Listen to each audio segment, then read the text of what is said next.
Hello everyone, welcome to KV learning hub. बच्चों, आज हम शुरू करेंगे कक्षा 4 हिंदी की न्यू एनसीईआरटी वीणा का पाठ 6 जयपुर से पत्र।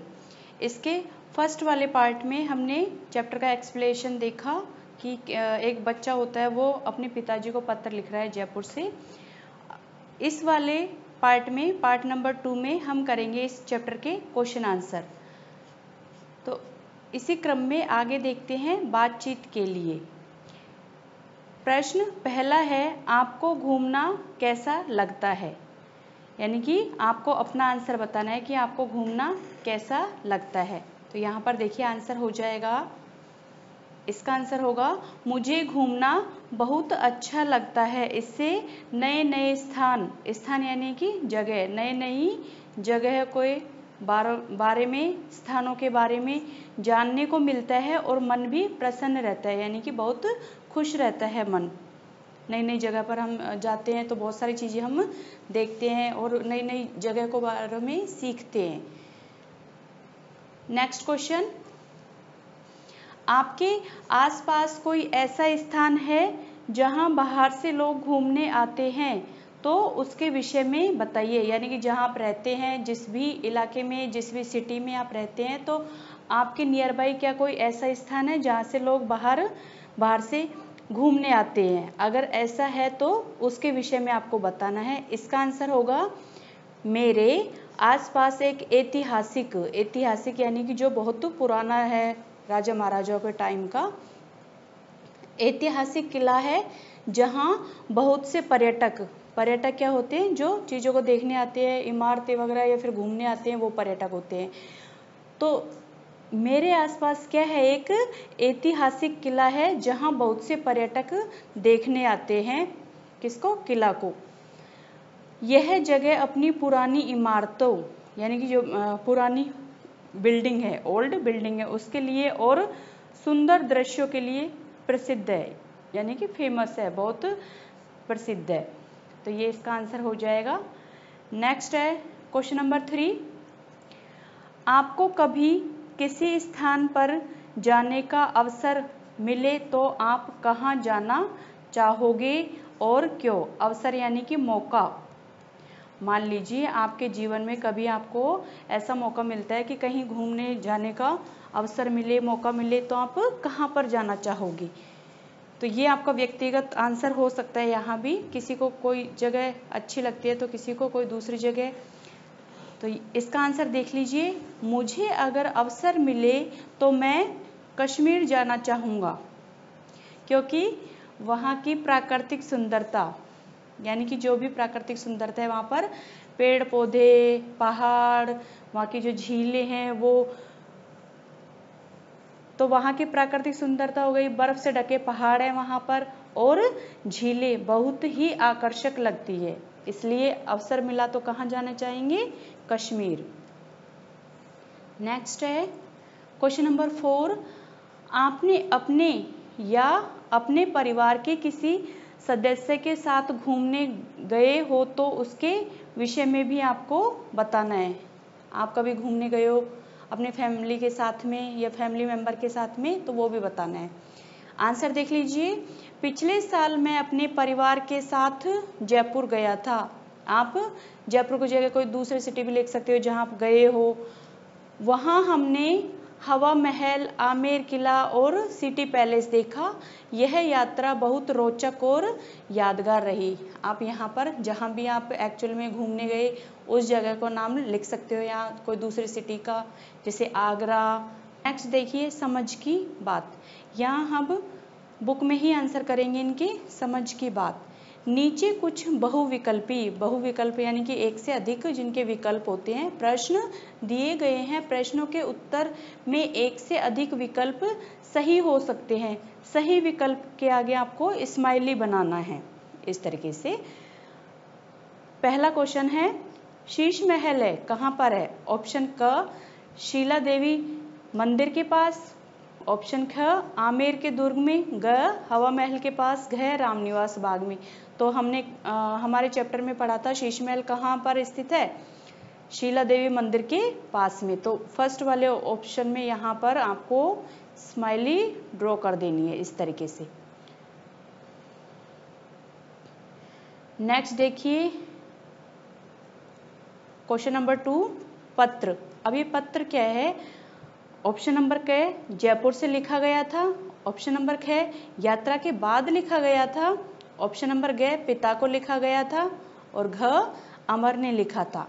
अब यहाँ पर देखिए ये भी ठीक है, इसका आंसर जयपुर से लिखा गया था, यस। ये है दूसरा, यात्रा के बाद लिखा गया था, तो ये रोंग है। यात्रा के बाद में नहीं, यात्रा भी बीच में ही थी। वो जयपुर थे, जयपुर के बाद में वो कहाँ जाना चाहते थे? उदयपुर भी घूमेंगे अभी, तो यात्रा के बीच में ही लिखा गया था। ग पिताजी को लिखा गया था, ये भी सही है, और घ अमर ने लिखा था, ये भी सही है। तो यहाँ पर ऑप्शन फर्स्ट, थर्ड और फोर्थ ये सही है। तो इन तीनों में ही स्माइली ड्रॉ कर देंगे यहाँ पर इस तरीके से। ये तीनों ही आंसर ठीक है इसके। नेक्स्ट देखिए क्वेश्चन नंबर 3, निम्नलिखित में से किसे सैर या भ्रमण नहीं कहा जाएगा? यानी घूमने हम जाते हैं तो उसको सैर या भ्रमण कहते हैं। तो इनमें से ऐसा कौन सा है कि सैर या भ्रमण नहीं कहा जाएगा उसको? ऑप्शन क ताजमहल देखने के लिए आगरा जाना, ऑप्शन ख बीमारी के उपचार के लिए नगर जाना, ऑप्शन नंबर ग पढ़ाई के लिए शिलोंग जाना, ऑप्शन नंबर घ भारत दर्शन पर जाना। तो क्या हो जाएगा? किसको नहीं कहेंगे? बीमारी के उपचार के लिए नगर जाना। ताजमहल देखने जा रहे हैं, ये भी क्या आएगा? सैर पे आएगा, भ्रमण करने के लिए जा रहे हैं। और भारत दर्शन पर जा रहे हैं तो भी सैर करने के लिए जा रहे हैं। अगर पढ़ाई के लिए शिलोंग गए हैं तो वहाँ भी हम आसपास की जगह देख ही लेंगे, सैर पे निकल जाएंगे। लेकिन बीमारी के उपचार के लिए अगर कहीं जा रहे हैं, सिटी में जा रहे हैं, तो उसको सैर या भ्रमण पर नहीं माना जाएगा। तो यहाँ पर इसमें स्माइली बना देंगे। नेक्स्ट देखिए अपनी बात।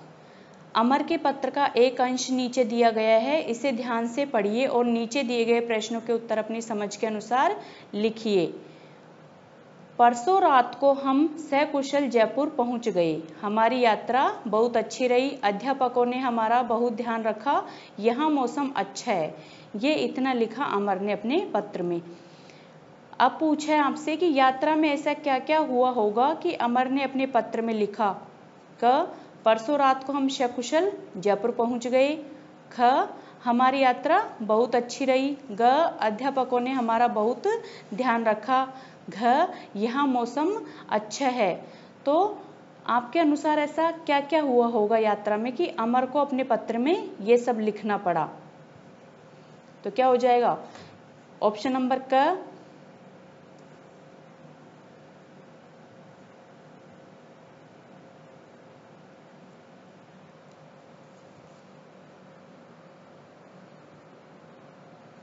ऑप्शन नंबर क का देखेंगे। यहाँ पर परसों रात को हम सकुशल जयपुर पहुँच गए, तो इसका ये क्यों लिखा होगा उसने? यात्रा के दौरान कोई परेशानी या दुर्घटना नहीं हुई थी, यानी कि सकुशल, यानी कि वो बिल्कुल ठीक कहाँ पहुँच गए? सुरक्षित स्थान पर, अपने गंतव्य पर पहुँच गई। नेक्स्ट है हमारी यात्रा बहुत अच्छी रही। इसका मतलब है कि रास्ते में जो भी प्राकृतिक दृश्य आए होंगे उनका आनंद लिया होगा, और सहयात्री जो भी साथ में गए थे, टीचर्स और बच्चे, क्लासमेट्स, उनके साथ में बातचीत की होगी, और यात्रा के साधन में कोई असुविधा उनको नहीं होगी, इसलिए उसने ऐसा लिखा। गया है अध्यापकों ने बहुत ध्यान रखा। तो अध्यापकों ने कैसा ध्यान रखा होगा? सभी छात्रों की सुरक्षा, भोजन और आराम का पूरा ख्याल रखा होगा, यानी कि ये सारी जिम्मेदारी किसकी थी?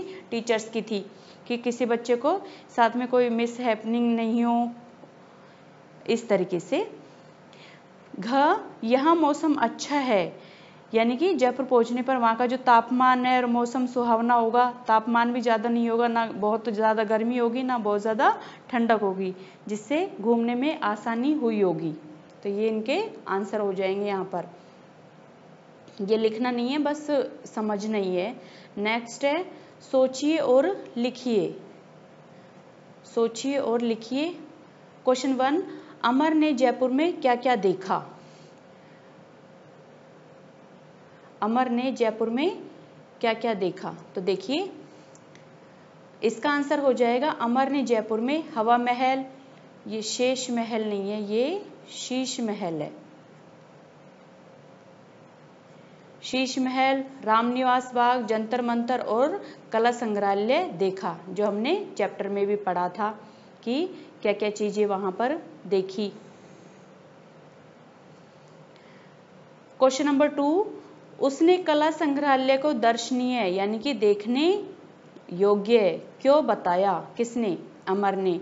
उसने कला संग्रहालय को दर्शनीय इसलिए बताया क्योंकि वहां पर क्या थे? सुंदर सुंदर चित्र थे, पुराने सिक्के जो राजाओं के जमाने में चलते थे या फिर उससे पहले अंग्रेजों के जमाने में चलते थे वो थे, वहां पर शस्त्र रखे थे, वहां पर हथियार रखे थे, ऐतिहासिक वस्तुएं रखी हुई थी जो बहुत ही क्या थी? आकर्षक और ज्ञानवर्धक थी, यानी कि ऐसी पहले कभी नहीं देखी और उनसे बहुत सारी ज्ञान की चीजें भी सीखने को मिली। क्वेश्चन नंबर 3, अमर ने किले के बारे में कहा कि वह बहुत बड़ा और पुराना क्यों कहा है? यानी कि किले के बारे में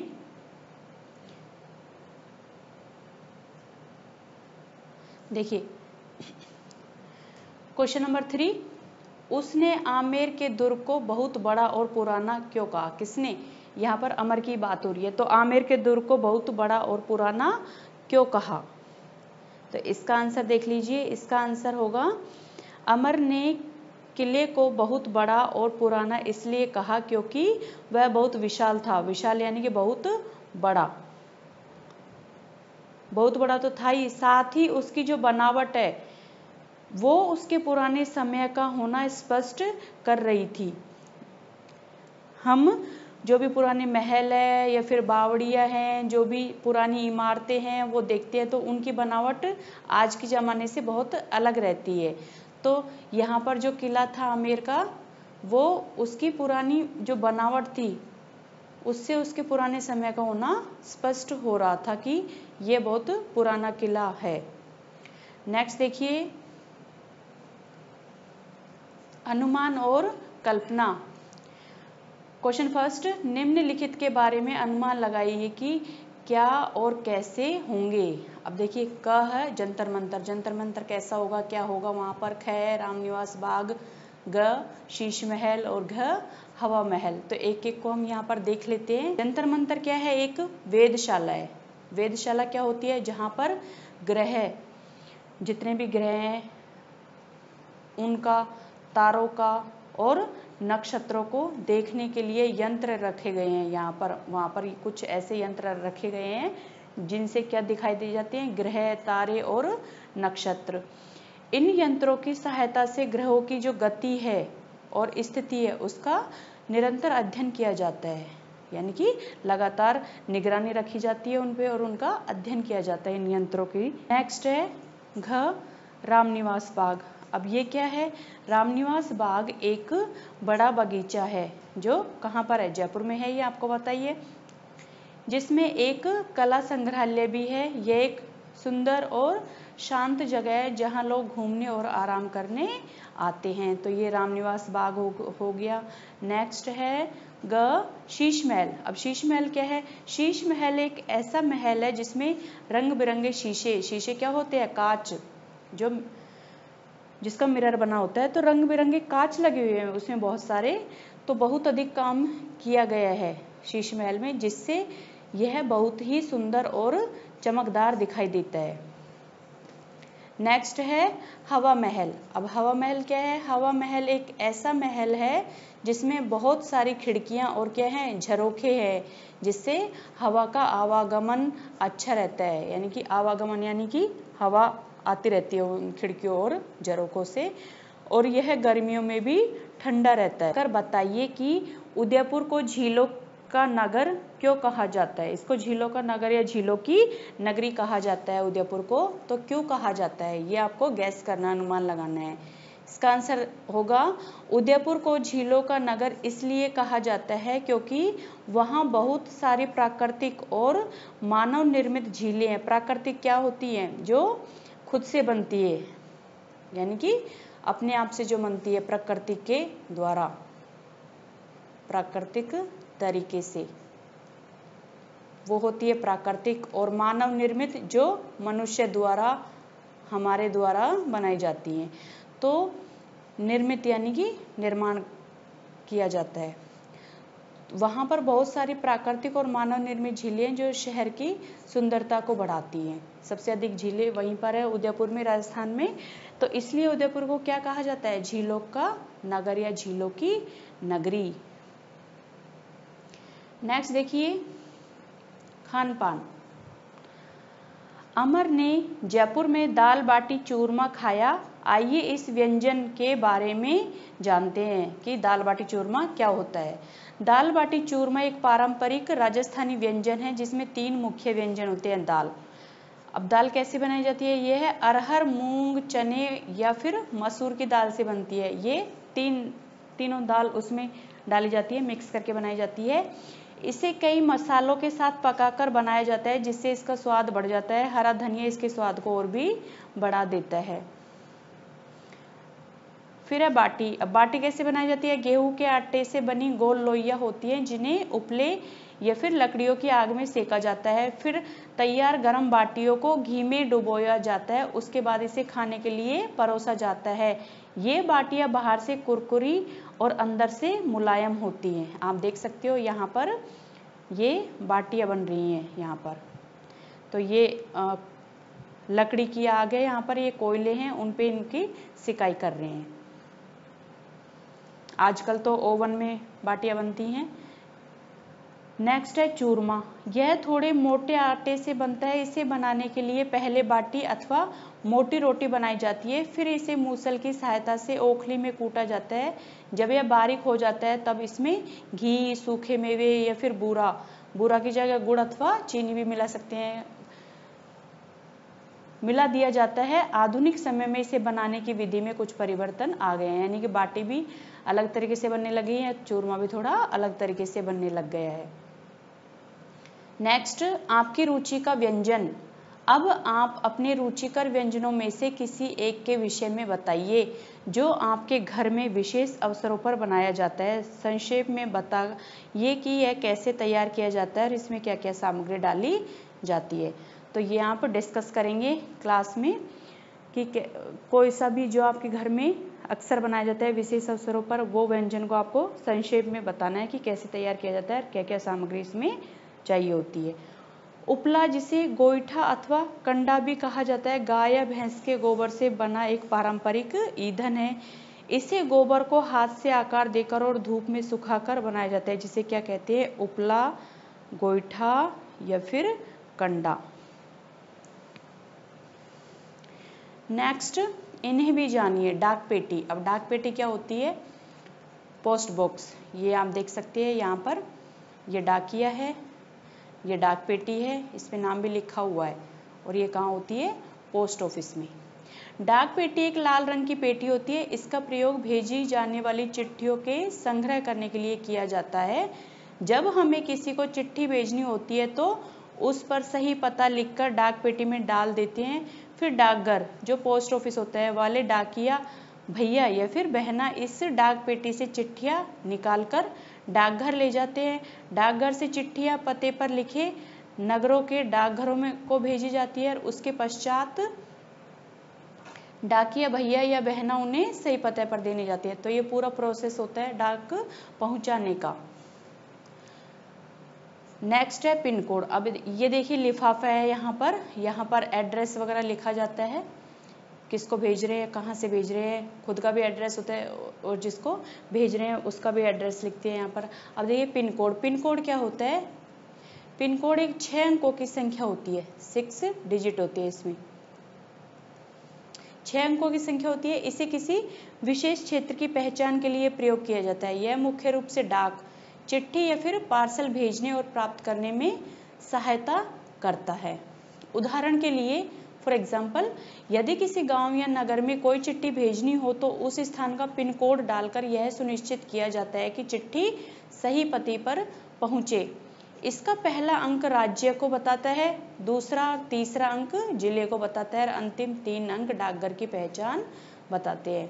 तो ये याद रखना थोड़ा सा कि पिन कोड में कितने अंक रहते हैं, 6 डिजिट होते हैं। इसका पहला अंक राज्य को दर्शाता है, दूसरा और तीसरा जिले को, कौन से जिले का है, और अंतिम 3 डाकघर की पहचान बताते हैं।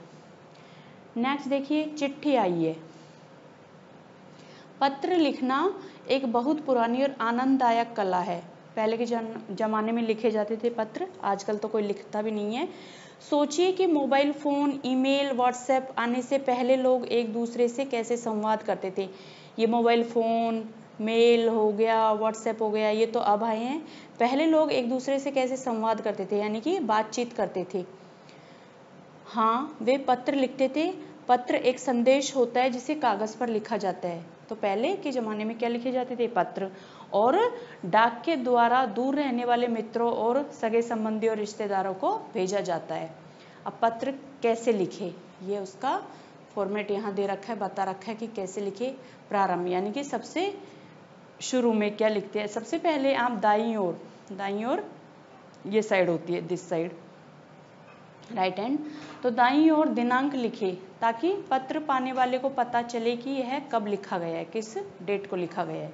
तो सबसे पहले दिनांक लिखेंगे दाईं ओर। फिर संबोधन में पूज्य या आदरणीय माँ, पिताजी या मेरे प्रिय मित्र लिख सकते हैं। अगर बड़ों को लिख रहे हैं तो क्या आ जाएगा, पूज्य, या अपने से बड़ों को पूज्य या आदरणीय।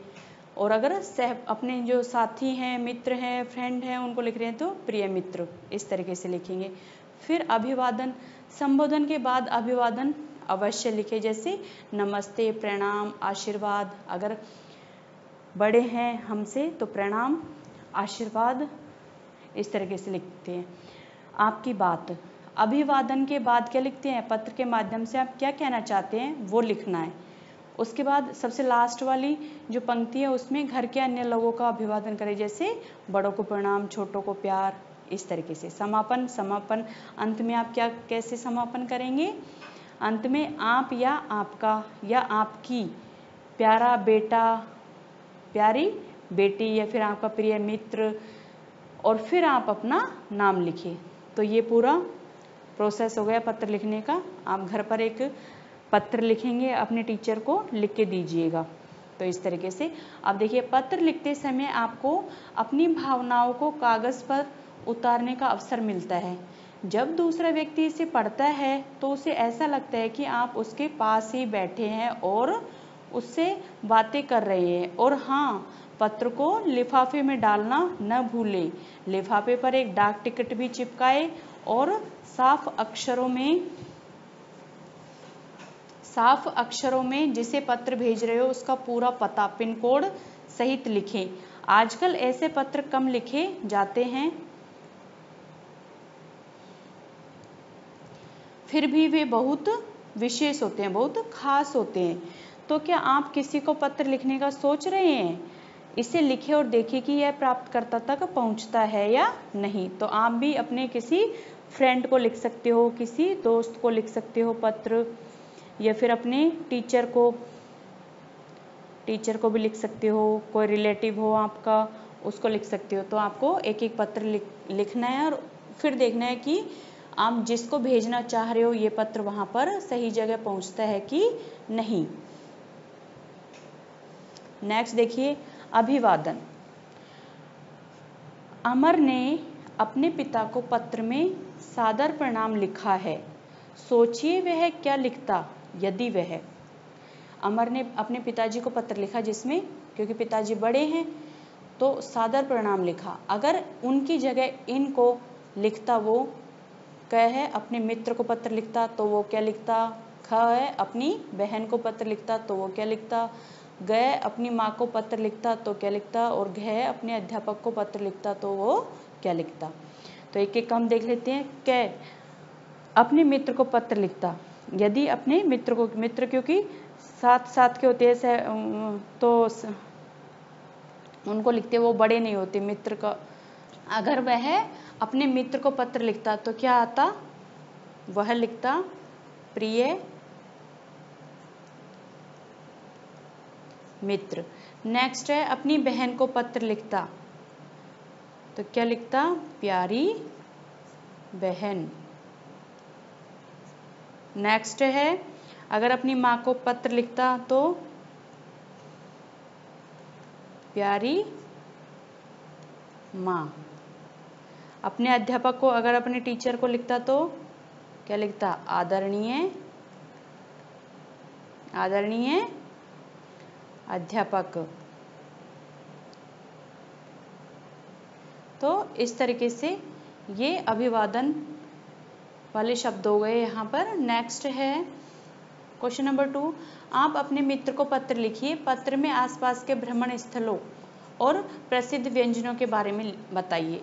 अब एक पत्र आप अपने फ्रेंड को भी लिखेंगे जिसमें क्या है, आसपास के जो भी भ्रमण स्थल है और प्रसिद्ध वहाँ के जो भी व्यंजन है उनके बारे में बताएंगे कि यहाँ पर ये भ्रमण स्थल है और यहाँ का ये व्यंजन फेमस है। तो इस तरीके से आप एक पत्र अपने मित्र को लिखेंगे। नेक्स्ट है भाषा की बात। नीचे दिए गए उदाहरण को ध्यान से पढ़िए। अब आप भी उसी प्रकार नए शब्द बनाकर उनका वाक्य में प्रयोग कीजिए।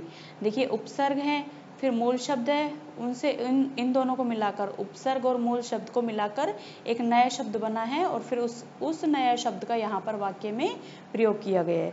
तो इसी तरीके से आपको भी करना है। उपसर्ग है यहाँ पर, पहला देख लेते हैं। यहाँ पर उपसर्ग है वी, मूल शब्द शेष, तो नया शब्द क्या बना जाएगा? विशेष। वाक्य में प्रयोग, आज का दिन मेरे लिए विशेष है, यानी कि खास है। फिर है उपसर्ग भर, मूल शब्द पेट, तो नया शब्द क्या बन जाएगा? भर पेट। दोनों को मिला देना है, उपसर्ग और मूल शब्द को।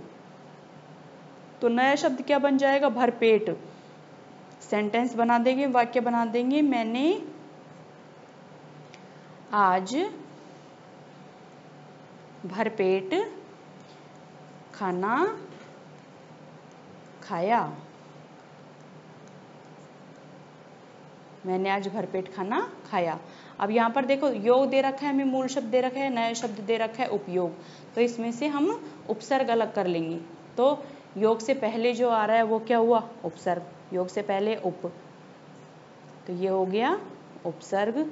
उपयोग, अब उपयोग से वाक्य बनाएंगे, क्या बन जाएगा?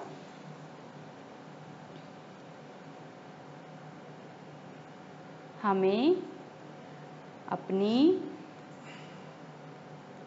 चीज़ों का सही उपयोग करना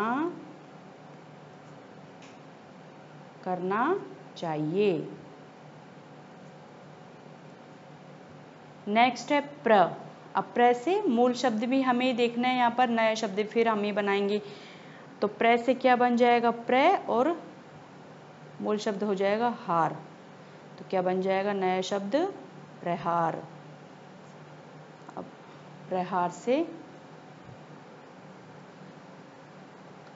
प्रहार से वाक्य बना देंगे।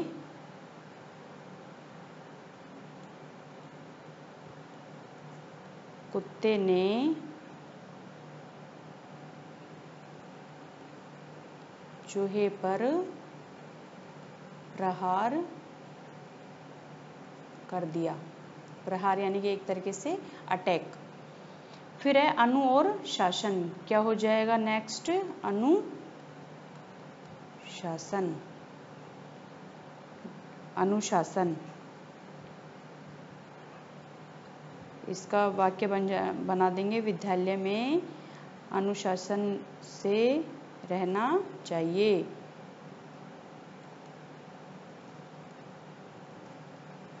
विद्यालय में अनुशासन से रहना चाहिए, या फिर विद्यालय में अनुशासन बनाए रखना चाहिए। इस तरीके से ये वाक्य हो जाएंगे। नेक्स्ट देखिए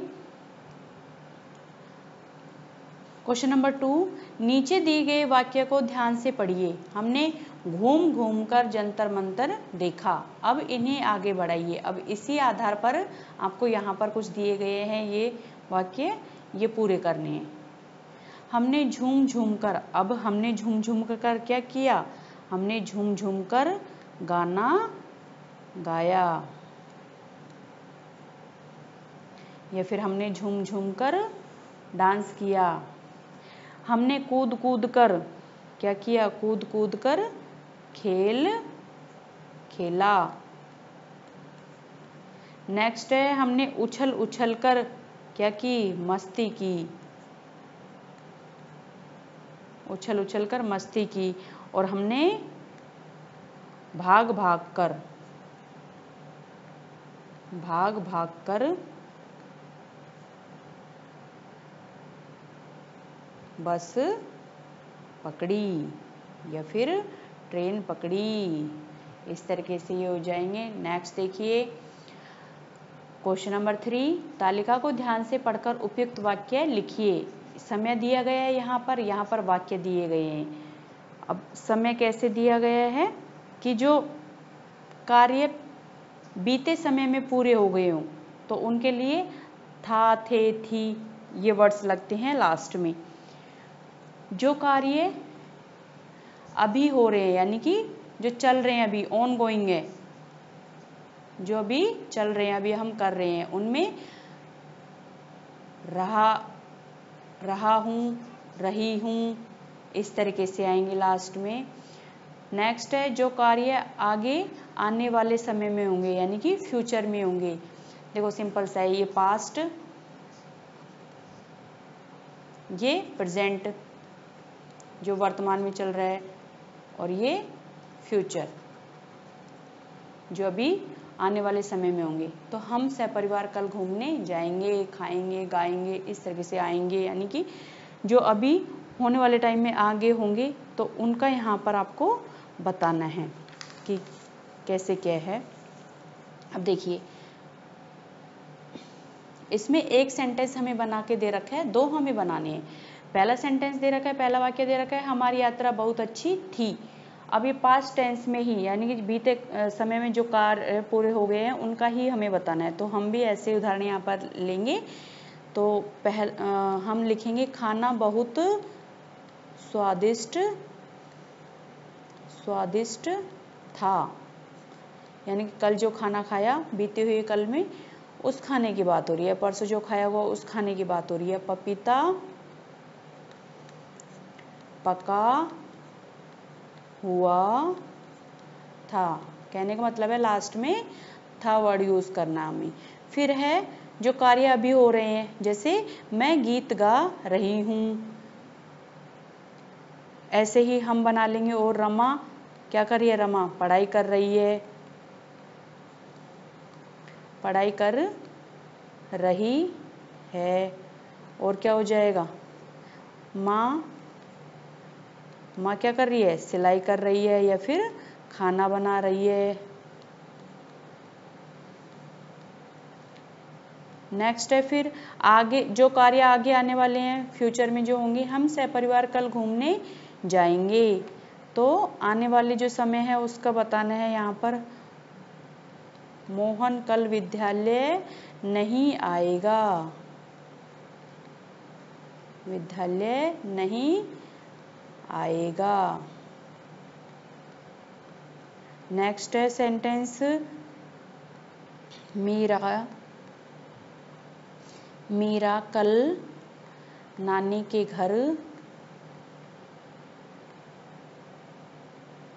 घर जाएगी। तो ये अभी आने वाले समय में होंगी, तो ये कर लेना आपको इस तरीके से। अब है क्वेश्चन नंबर 4, पत्र में आए शब्दों को वर्ग पहेली से खोजकर लिखिए। देखिए पत्र में बहुत सारे शब्द आए हैं और यहाँ पर ये वर्ग पहेली में वो शब्द दिए गए हैं। अब आपको इनमें शब्द खोजने हैं और फिर यहाँ पर लिखनी है। देखो एक तो हमें दे रखा है, यहाँ पर खोज के भी दे रखा है उदयपुर। नेक्स्ट हमें ढूंढने हैं। अब देखो कितने मिलते हैं देखते हैं। एक तो ये रहा कला, फिर है आमेर, एक ये हो जाएगा जल, एक ये हो जाएगा राजा, और ये हो जाएगा जंतर मंतर। ये पूरा यहाँ तक जंतर मंतर। ये जयसिंह, जयसिंह कौन है? राजा है, जयसिंह राजा था। ये बाटी, ये हवा महल हो जाएगा। ये यहाँ पर ये दाल। और कोई रहा है? अच्छा, उदयपुर तो दे रखा है। ये देखो, ये ऊपर से ये नीचे ये जयपुर। तो हम लिख लेते हैं। देखो, कला, उदयपुर के बाद में शुरू में फिर हमने क्या देखा? कला, राजा, फिर जंतर मंतर, जयसिंह,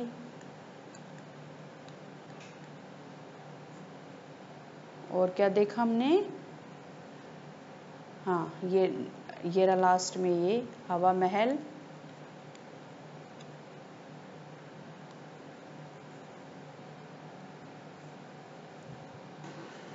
हवा महल, बाटी,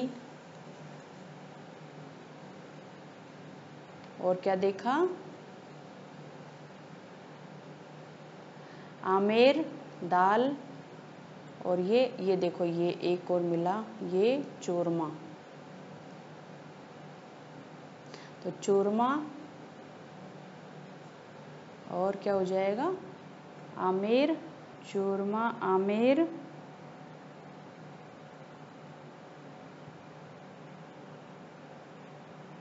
जयपुर,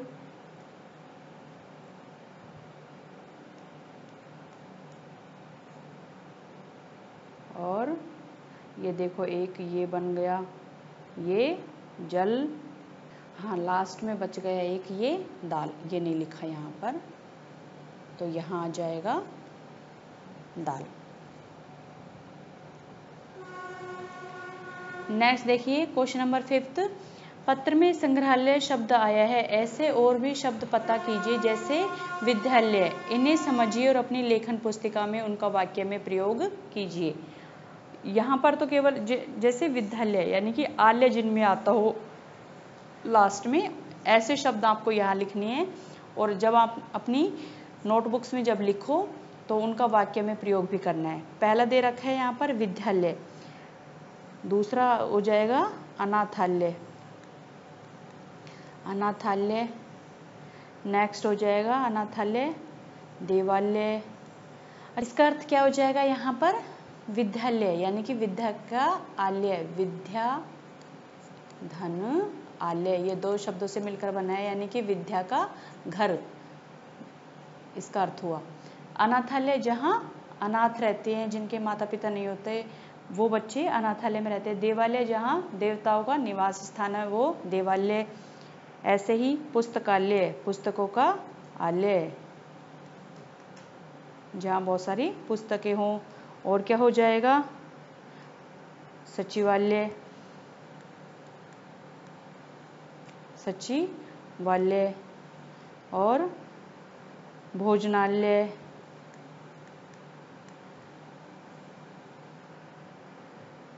कार्यालय, हिमालय। सचिवालय क्या होता है? सचिवों का आलय यानी कि जहाँ पर बहुत सारे सचिव रहते हैं, वो सचिवालय रहता है।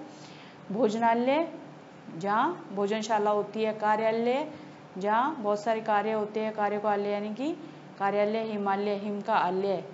तो इस तरीके से ये हो जाएंगे और इनका आपको अपनी नोटबुक में वाक्य बनाने हैं, सेंटेंस बनानी है। अब देखिए वेधशाला, वेधशाला क्या होती है?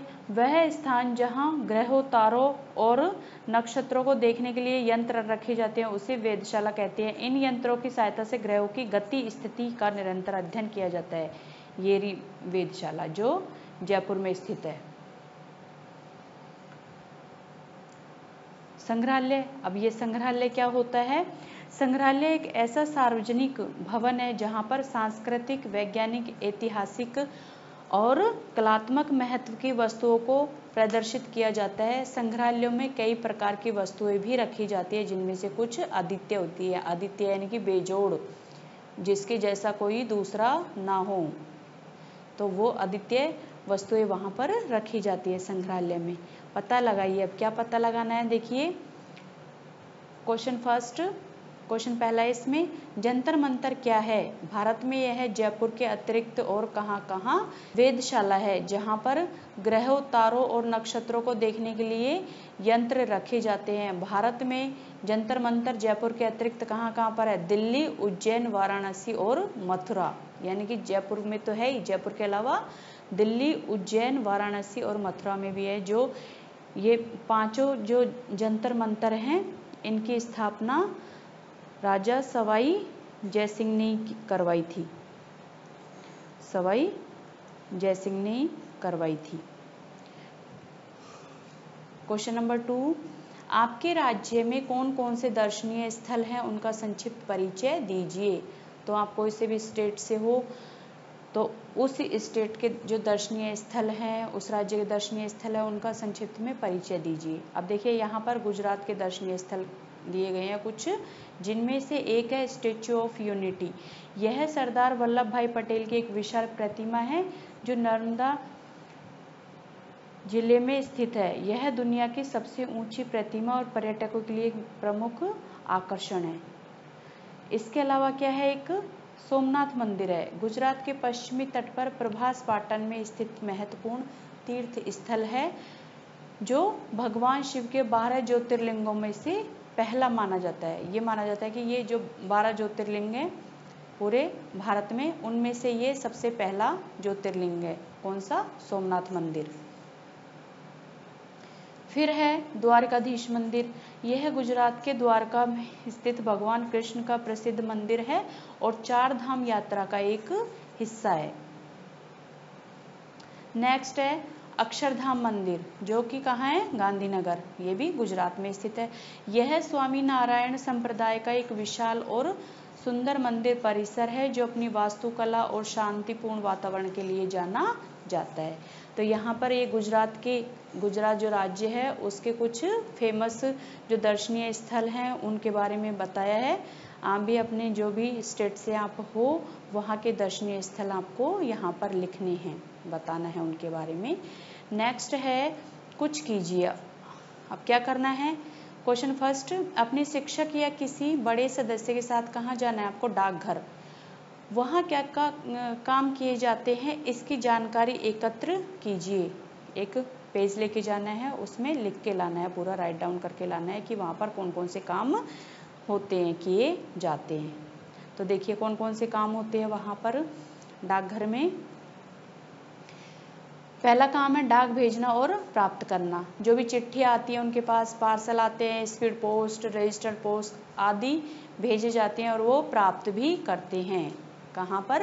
डाकघर में। फिर है मनी ऑर्डर। मनी ऑर्डर क्या होता है? पैसे एक जगह से दूसरी जगह भेजने की सुविधा होती है वहाँ पर डाकघर में। बचत खाता खोलना यानी कि सेविंग अकाउंट खोलना। डाकघर में बचत खाते, सावधि जमा जो एफडी होती है और आवर्ती जमा आरडी, ये भी खोली जाती हैं।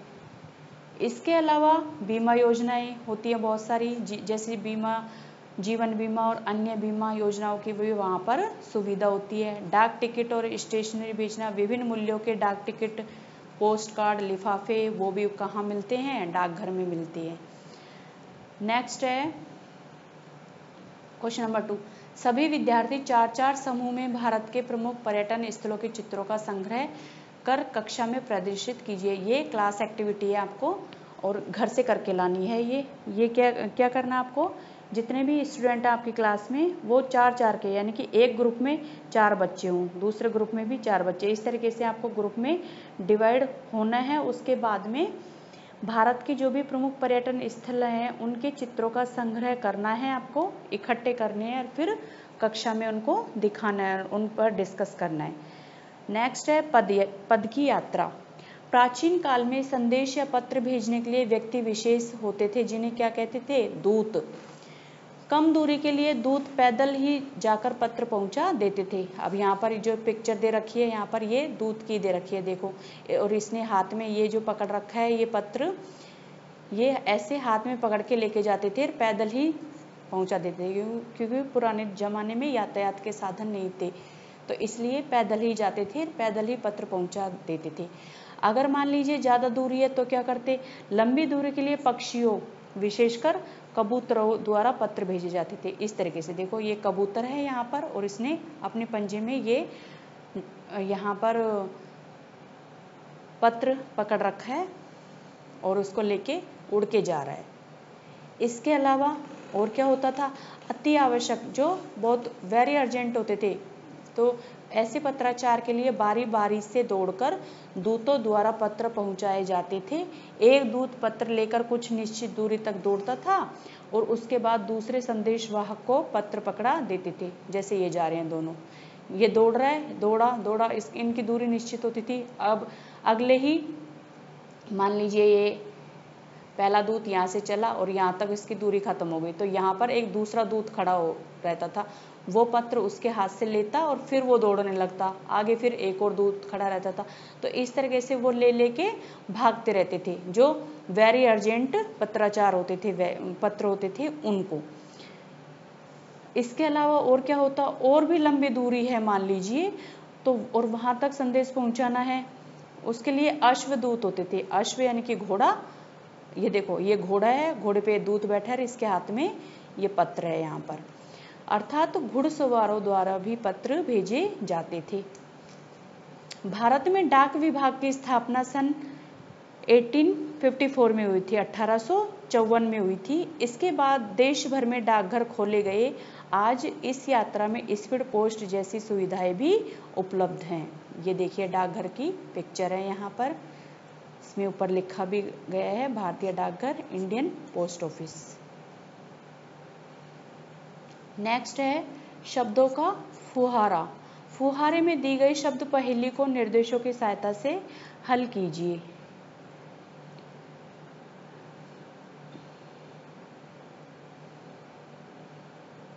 देखिए ये हमें हल करना है और कुछ निर्देश दिए गए हैं, हमें नीचे इंस्ट्रक्शंस दिए गए हैं। निर्देश देखिए, पहला है राजस्थान का एक प्रसिद्ध पर्यटन स्थल। अब पहला ये रहा, यहाँ लिख रखा है वाह, और ये 3 बॉक्स दे रखे हैं, तो आइडिया लग ही जाएगा हमें, आप भी लगा सकते हो। हवा और आगे क्या हो जाएगा, मैं है ल, हवा महल।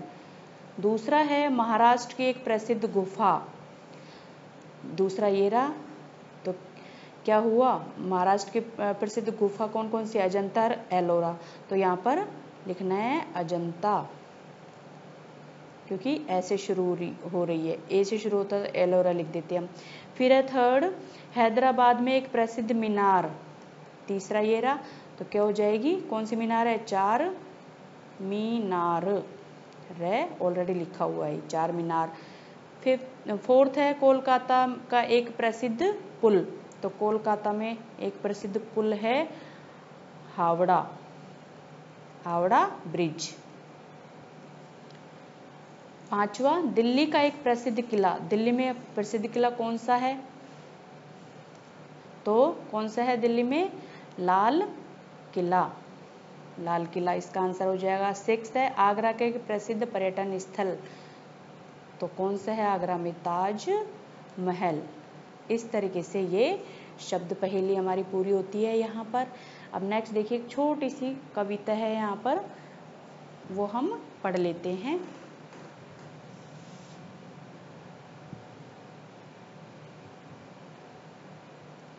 देखिए कविता का शीर्षक है गोलगप्पा, ये यहाँ पर गोलगप्पा की पिक्चर दी गई है, ये लड़की की पिक्चर है, यहाँ पर लड़की का चित्र दिया गया है, इसके हाथ में भी क्या है, गोलगप्पा। भरा मटर से एक बताशा, मुंह में फूटे फक, खट्टा तीखा और चटपटा, पानी निकले भक, कोई इसको पिचकू बोले कोई गोलगप्पा, दादा दादी खाए मजे से खाए अम्मा बप्पा, ये देखो यहाँ पर ये दादा दादी हैं, ये भी क्या खा रहे हैं, गोलगप्पा खा रहे हैं। मुंह फैलाओ खूब बड़ा सा, झटपट अंदर रखो, बड़ी सावधानी से इसका स्वाद निराला चखो। चूक गए थोड़ा सा भी यदि, बिगड़ गया जो ढंग, खास खास कर हाल बुरा हो, कपड़े हो बदरंग। इसके लेखक है लायक राम मानव। यहाँ पर देखो ये गोलगप्पा दे रहा है, गोलगप्पा बेचने वाले, इसके बहुत सारे गोलगप्पे रखे हुए, दादा दादी भी खा रहे हैं यहाँ पर। एक बार फिर से पढ़ेंगे, आप भी मेरे साथ पढ़िए।